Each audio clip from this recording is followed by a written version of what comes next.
দোস্ত চাকরি বাকরিও তো করি না, বাড়ির মানুষও গাইল্লায়। আর তোরা তো জানোস আমার চাকরি বাকরি করার কোনো ইচ্ছা নাই। আমার ইচ্ছা হলো আমি ব্যবসা করবো, কিন্তু যেই ব্যবসায়ী করতে যাই ওই ব্যবসায়ী পুঁজি লাগে। তাই তোর কাছে কি এমন কোনো ব্যবসার বুদ্ধি আছে যে ব্যবসায় কোনো পুঁজি লাগবো না?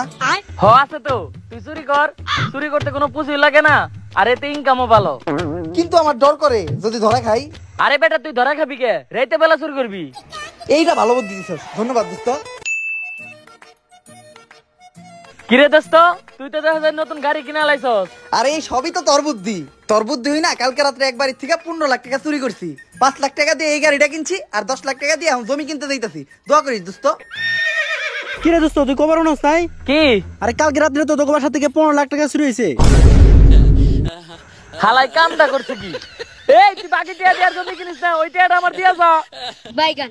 আসসালামু আলাইকুম, এটা আমাদের নিউ পেজ। ভিডিওটা ভালো লাগলে পেজটাকে ফলো আর লাইক দেন।